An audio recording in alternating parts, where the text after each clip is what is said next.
Welcome to ZKast, everyone. I'm ZKast from ZK Research, and I'm here in Denver at Avaya's Engage 2024 event. The event just wrapped up, and I'm here with the event MC, Katie Linendoll. We've been trying to schedule this for the whole entire conference. We're here, we did it. Yeah, well, actually, it's a good time to talk because the event just wrapped up. Yes. Quick thoughts from the event. This is your second Engage, correct? Second Engage. This is one of my absolute favorite events. I love the team, I love the staff, I love their forward thinking, I love the just forward thinking too in terms of CX and AI and where putting it forward where things are headed and making sure that Avaya is there. So it's as fun behind the scenes to watch everything come together, but as much as it is to be a part of it on stage. Yeah, what I love about it is CX focused, and that really has applicability across all people in all industries. There's not one person that doesn't care about CX, right? And Avaya, for all the different machinations this company's been through, the ups and downs, the one thing they've always had a focus on is helping their customers deliver great CX. Totally. Yeah. And it's amazing too, to your point, to see so many different industry verticals. Like sitting in the room, we had healthcare, we had retail, we had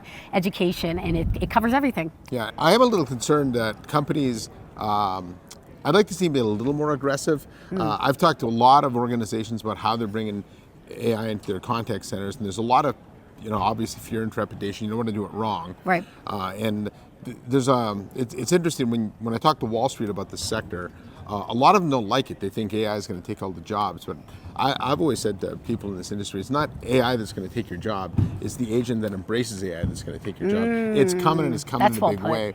And I also think that what AI does is it takes a technology like contact center that was very narrowly focused at the agent, the person you call 1-800 whatever, and you talk to that person, and it makes it more applicable to a broader group of people. So now you see companies, the Disney example was great because they've completely changed how they think about CX. It's not about getting the customer on the phone and off the phone as quickly as possible.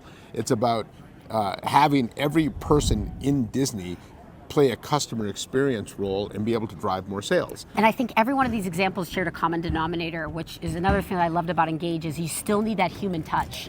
And I'm big on that. Like, AI is great and we can use it to our benefit, but you still at the end of the day need that human component and interaction to truly make it successful. Yeah, that's the big thing. In fact, if you're familiar with the Schrodinger's cat analogy where the cat was dead and alive at the same time, right? From old science class. I've called AI and CX kind of the Schrodinger's cat of this industry because it's making the agent simultaneously less important and more important. And what I mean by that is to start interactions. Look, there's no question that we all love self-service. We chat, we text, we SMS, we go on the web, but sometime during that interaction, most of us do want to talk to somebody. Yes. Right? If you're trying to change a flight, you're trying to find, why something didn't get credited to your bank account or something like that, you will eventually flip over to talk to somebody. And at that moment, the agent has never been more important, and they better have all the relevant information and the answers you want at that moment. And so it's an interesting dynamic in seeing how customer experience is changing because of it. And for the better. I mean, it's like all about AI for good and how we can make our jobs better with using it in tandem. Yeah. Now let's talk about you. Right, you've got a new YouTube series coming, right? I do. Yeah. Speaking of innovations and speaking of AI, obviously one of the big components of it, but just launched a new YouTube series called Technically Possible, and really a spotlight and a pull behind the curtain of my world in technology, which has been 20 years, and showcasing some of the coolest innovations out there in the globe and the people that I meet that have invented these items and taking it on the Today Show, and just as much behind the scenes as it is a deep dive into that product. I think and I've seen some of the AR glasses and things you've highlighted.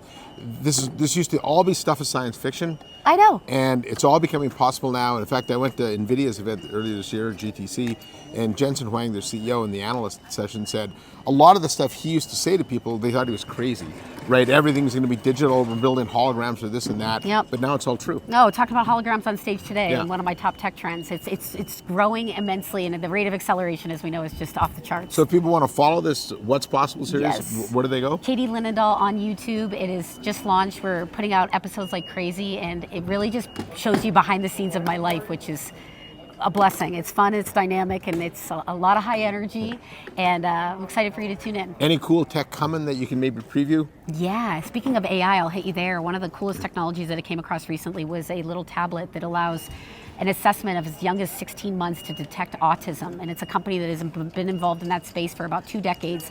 Their device used to be the size of a refrigerator. Now it's shrunken down to the size of a tablet. And it just showcases that with using 120 focal points a second with a child watching regular videos, what you can do with the power of algorithms and AI working in tandem with eye tracking. So it's so many cool technologies out there that are for the greater good and for helping clinicians and helping parents and helping regular consumers. So I'm excited about that. So one. think about how far even that's come. 10 years ago, people didn't understand autism. It was just a kid who didn't pay attention or right. We were had just no having this social conversation. skills. Yes. Yeah, and then even 2 years ago, that you can't diagnose autism until somebody's, I think, 2.5, 3 years old. But now you can do it 16 months. 16 months. That's incredible. In 15 minutes. Mind blowing. All right. Well, I'll be looking for that. Thank you. So it looks like they're tearing down the set behind us, though. So. This is the definition of closing down the tech party. Yeah. So Katie, as always, love having you on my show. Thank you. Love being on your show. So on behalf of Katie Linendoll at Avaya Engage, I'm ZKast from ZK Research, and thanks for watching. Please hit the subscribe button, and I'll see you next time on my next episode of ZKast. Thank you, Katie. Bye. Thanks. Thanks.